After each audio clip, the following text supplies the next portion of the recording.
Hi ಎಲ್ಲರಿಗೂ ನಮಸ್ತೆ. Welcome back to my channel. ಎಲ್ಲರೂ ಹೇಗಿದ್ದೀರಾ? ಎಲ್ಲರೂ ಚೆನ್ನಾಗಿದ್ದೀರಾ ಅಂತ ಅಂದ್ಕೊಂಡಿದ್ದೀನಿ. ಬನ್ನಿ ಇವತ್ತು ಮೈದಾ ಹಿಟ್ಟನ್ನು ಬಳಸದೆ ಹಾಗೆ ಸಕ್ಕರೆ ಓವನ್ ಕೂಡ ಇಲ್ಲದೆ ಮನೆಯಲ್ಲೇ ಗೋಧಿ ಹಿಟ್ಟು ಮತ್ತು ಬೆಲ್ಲನ ಬಳಸಿ ಕೇಕ್ ಹೇಗೆ ಮಾಡೋದು ಅಂತ ನೋಡೋಣ.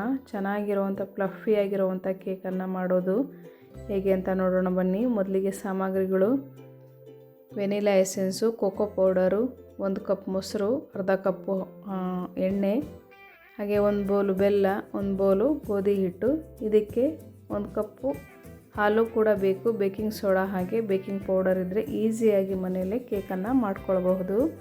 ಮೊದಲಿಗೆ 1 ಬೌಲಲ್ಲಿ 1 ಕಪ್ ಮೊಸರು, ಅರ್ಧ ಚಮಚದಷ್ಟು ಬೇಕಿಂಗ್ ಸೋಡಾ, ಹಾಗೆ ಇದಕ್ಕೆ ಎಣ್ಣೆ ಮತ್ತು ಬೆಲ್ಲನ ಹಾಕಿ ಚೆನ್ನಾಗಿ ಮಿಕ್ಸ್ ಮಾಡಬೇಕು. ಬೆಲ್ಲನ ಇದರಲ್ಲೇ ಕರಗಿಸ್ಕೋಬೇಕು, ಶೋಧಿಸ್ಕೋಬೇಕಲ್ವ, ಹಾಗಾಗಿ ಇದರಲ್ಲೇ ಸ್ವಲ್ಪ ಹಾಲನ್ನು ಹಾಕಿ ಚೆನ್ನಾಗಿ ಮಿಕ್ಸ್ ಮಾಡಿ ಬೆಲ್ಲನ ಕರಗಿಸ್ಕೋಬೇಕು.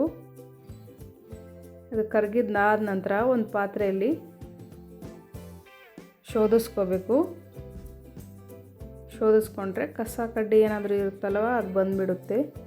ಶೋಧಿಸ್ಕೊಂಡಾದ ನಂತರ ಈ ಮಿಶ್ರಣಕ್ಕೆ ಗೋಧಿ ಹಿಟ್ಟಿರುತ್ತಲ್ವ ಮತ್ತು ಗೋಧಿ ಹಿಟ್ಟು, 1/4 ಚಮಚದಷ್ಟು ಬೇಕಿಂಗ್ ಪೌಡರು, ಹಾಗೆ 1-2 ಚಮಚದಷ್ಟು ಕೋಕೋ ಪೌಡರನ್ನು ಹಾಕಿ ಸಾಣಿಸ್ಕೋಬೇಕು. ಗಂಟೇನಾದರೂ ಇರುತ್ತಲ್ವ ಬಂದುಬಿಡುತ್ತೆ ಈ ಥರ ಸಾಣಿಸ್ಕೊಳ್ಳೋದ್ರಿಂದ. ಸಾಣಿಸ್ಕೊಂಡಾದ ನಂತರ ಚೆನ್ನಾಗಿ ಮಿಕ್ಸ್ ಮಾಡಬೇಕು.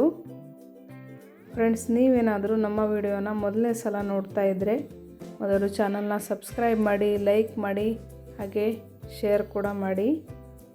ಈ ಥರ ಚೆನ್ನಾಗಿ ಮಿಕ್ಸ್ ಮಾಡ್ಕೊಳ್ಬೇಕು.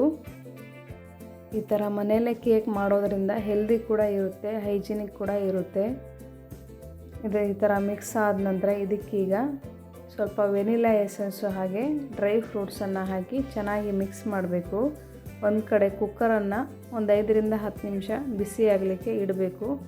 ಹಾಗೆ ಒಂದು ಪಾತ್ರೆಯಲ್ಲಿ ಎಣ್ಣೆ ಹಾಗೆ ಗೋಧಿ ಹಿಟ್ಟನ್ನು ಹಾಕಿ ಚೆನ್ನಾಗಿ ಸ್ಪ್ರೆಡ್ ಮಾಡಿ ಇಟ್ಕೊಳ್ಬೇಕು ಒಂದು ಕಡೆ. ಹಾಗೆ ಕೇಕ್ ಬ್ಯಾಟರ್ ರೆಡಿ ಆದ ನಂತರ ಪಾತ್ರೆಗೆ ಹಾಕ್ಕೊಳ್ಬೇಕು. ಹಾಕಿದ್ದಾದ ನಂತರ ಡ್ರೈ ಫ್ರೂಟ್ಸ್ ಇರುತ್ತಲ್ವ ಅದನ್ನು ಮೇಲೆ ಸ್ವಲ್ಪ ಈ ಥರ ಹಾಕ್ಕೊಳ್ಬೇಕು. ಇದಕ್ಕೆ ಟೂಟಿ ಫ್ರೂಟಿ ಇರುತ್ತಲ್ವ ಅದನ್ನು ಕೂಡ ಹಾಕ್ಕೊಳ್ಬೋದು. ಹಾಕಿದ್ದಾದ ನಂತರ ಬಿಸಿಯಾಗಿರುವಂತಹ ಕುಕ್ಕರಲ್ಲಿ ಒಂದು ರಿಂಗನ್ನು ಇಟ್ಟು ಮೇಲೆ ಪಾತ್ರೆನ ಈ ಥರ ಇಡಬೇಕು. ಇಟ್ಟು ಮುಚ್ಚಳನ ಮುಚ್ಚಿ ಒಂದು 40ರಿಂದ 45 ನಿಮಿಷ ಬೇಯಿಸಿದರೆ ಕೇಕು ರೆಡಿಯಾಗೋಗುತ್ತೆ. ನೋಡಿ ಯಾವ ಥರ ಬಂದಿದೆ ಹೇಳಿ. ಕಲರ್ ಕೂಡ ತುಂಬಾ ಚೆನ್ನಾಗಿ ಬಂದಿದೆ. ಒಂದು ಟೂತ್ ಪಿಕ್ಕನ್ನು ತಗೊಂಡು 1-2 ಕಡೆ ಈ ಥರ ಚುಚ್ಚಿದರೆ ಪ್ಲೇನಾಗಿ ಬಂದರೆ ಕೇಕು ಬೆಂದಿದೆ ಹೇಳಿ. ಬೆಂದಾದ ನಂತರ ಒಂದು ಅರ್ಧ ತಾಸು ಹಾಗೆ ತಣ್ಣಗಾಗಲಿಕ್ಕೆ ಇಡಬೇಕು. ತಣ್ಣಗಾದ ನಂತರ ಪಾತ್ರೆನ ತೆಗೆದು ಪ್ಲೇಟ್ ಮೇಲೆ ಪಾತ್ರೆನ ಮಗುಚಬೇಕು. ಈ ಥರ ಪ್ಲೇಟನ್ನು ಇಟ್ಟು ಪಾತ್ರೆನ ಮಗುಚಿದ್ರೆ ಬಂದುಬಿಡುತ್ತೆ ಕೇಕು. ಮೊದಲು ಚಾಕುವಿಂದ ಬಿಡಿಸ್ಕೋಬೇಕು ಸೈಡೆಲ್ಲ. ಈ ಥರ ಬಿಡಿಸ್ಕೊಂಡಾದ ನಂತರ ಪಾತ್ರೆನ ಮಗುಚಿ ಕೇಕು ಬಂದುಬಿಡುತ್ತೆ. ಈ ಥರ ಈಸಿಯಾಗಿ ಬಂದುಬಿಡುತ್ತೆ. ನೋಡಿ ಎಷ್ಟು ಚೆನ್ನಾಗಿರೋವಂತಹ ಫ್ಲಫಿ ಆಗಿರೋವಂತಹ ಕೇಕು ಮನೆಯಲ್ಲೇ ರೆಡಿ ಮಾಡ್ಕೊಳ್ಬೋದು. ಈ ಥರ ಇತ್ತು ಫ್ರೆಂಡ್ಸ್ ಇವತ್ತಿನ ವಿಡಿಯೋ. ಸಿಗೋಣ ಮತ್ತೊಂದು ಹೊಸ ವಿಡಿಯೋದಲ್ಲಿ. Thank you.